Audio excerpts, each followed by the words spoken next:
Next is Gloria La Riva, a well-respected West Coast political activist, and in particular known for her long-time work and support for Cuba. Gloria is a trade unionist, a leader of ANSWER, the National Anti-War Coalition, and founder of the National Committee to Free the Cuba Five.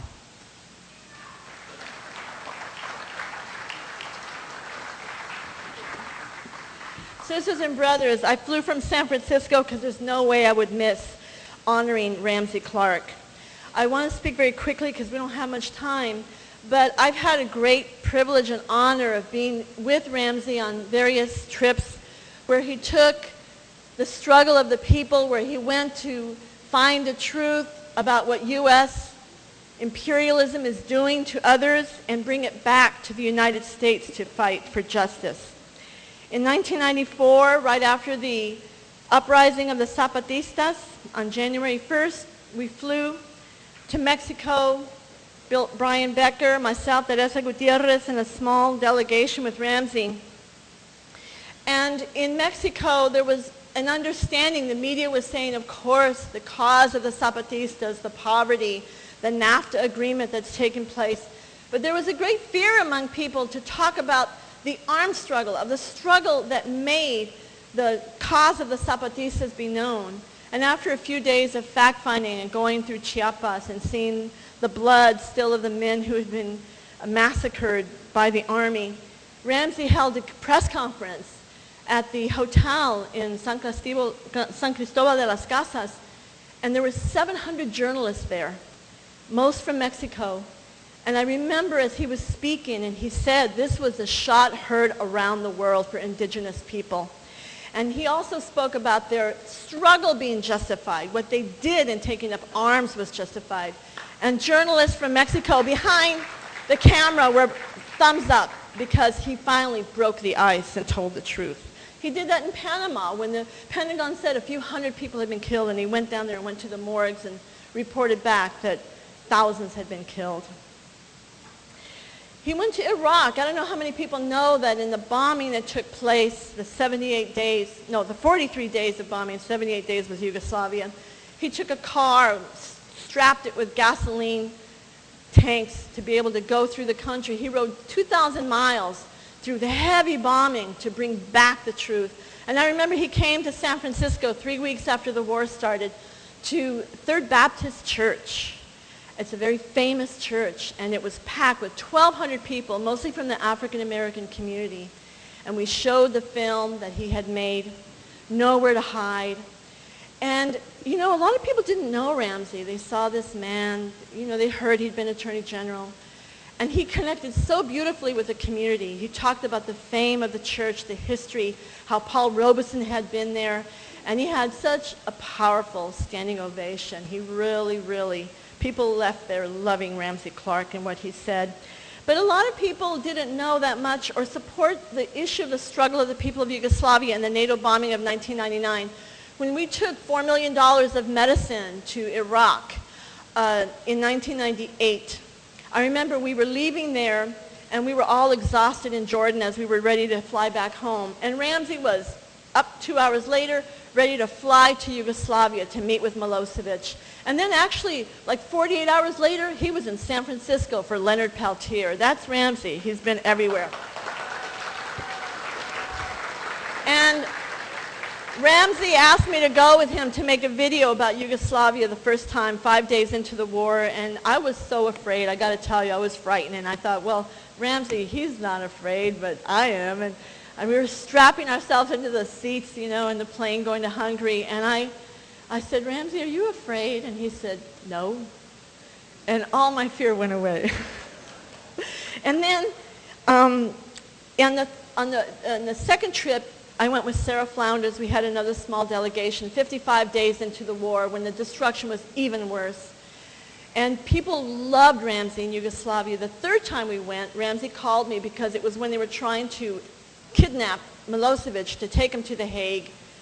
And he said, get a plane to JFK. We're going to go there. Now, the government had changed by then after the war, after the 78 day bombing. And Ramsey said, we're going anywhere. We don't have a visa. They denied us in Washington, but we're going anyway. And we ran to the plane, got on the plane. It was an Italian plane. And we land in Yugoslavia. And as soon as the immigration and customs saw us, they shut the windows because they saw Ramsey Clark coming. It had already been an overthrow, really. And we sat there, and the police came and said, you have to get on the plane now. You have to leave. You don't have a visa. And we sat there, and we need to make a phone call. We wanted to call the Socialist Party of Yugoslavia. And then the plane left. And then there was a Swiss plane. They go, you got to get on that plane. And Ramsey said, no, we want to make a phone call. And finally, 2 police came up to us. A woman said, give us your passports. And she took our passports, went to the back, and one other police said, you can come make a phone call. And they let me out into the airport. And the woman came back and gave us the visas, and she said to Ramsey, I will never forget what you did for our people. You stood up and you spoke up for us. And she said, my brother was wounded in the war, and I want to thank you. She said, I'll see you at the rally tonight. And as we drove to the rally in the afternoon of thousands of people to come see Ramsey Clark, everywhere we went in that trip, he'd get out of the car, and anyone gathered, they would start breaking out into applause because they loved Ramsey. And on the second trip, when I went with Sarah Flounders and we were trying to do some footage, it was hard to get access. All you had to say was, Ramsey Clark. Or you could do that in Iraq, you could do that in Mexico, you can do that anywhere. That's our passport. And we went to a hospital, and they wouldn't let us in. They said, no, you're not allowed. And we said, we're here with Ramsey Clark. And then they opened the doors, and we went to a hospital bed. And NATO, U.S., was bombing responders, ambulance people, 15 minutes after they would bomb the site to kill responders. And there was a man who'd had his legs completely blown off, and he was hardly conscious. And we said, sir, may we speak to you? And he said, no. He was angry at us for being American, and we said, we're here with Ramsey Clark. We want to come tell the truth to the American people. And he pulled himself up on the bed, and he spoke to us about what happened to him. And I got to tell you, there's no man more honorable, courageous, principled, and humble as Ramsey Clark.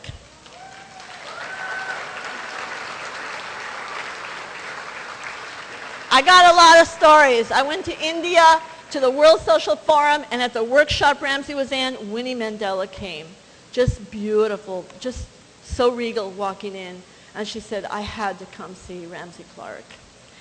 Well, sisters and brothers, for Cuba, he's done so much. When the Cuban 5 were sentenced in Miami in December 2001, Ramsey Clark entered testimony to the judge that day. It's part of the trial record about what the men were doing was fighting terrorism. And just to give you a little note, we're in the middle of their habeas corpus appeals for the Cuban 5. We have done 4 years of research in the National Committee to Free the Cuban 5 on the fact that, unknown to us during trial, 5 years later we find out, and we've discovered now, dozens of Miami journalists who were covering the case of the 5 in the most outlandish, hysterical, prejudicial, and lying manner possible. They actually threatened lawyers who were defending the 5. And we found out they were on the U.S. government payroll, the same government that was prosecuting the 5. And we're in the middle of that. You can see freethefive.org. 5 is spelled out. Martin Garbus is now on the legal team fighting for that. But in regards to socialism, I'm a socialist. I'm a member of the Party for Socialism and Liberation. And I like to tell people, Ramsey is more socialist than many people who call themselves socialists. We love you, Ramsey. We love you. Thank you.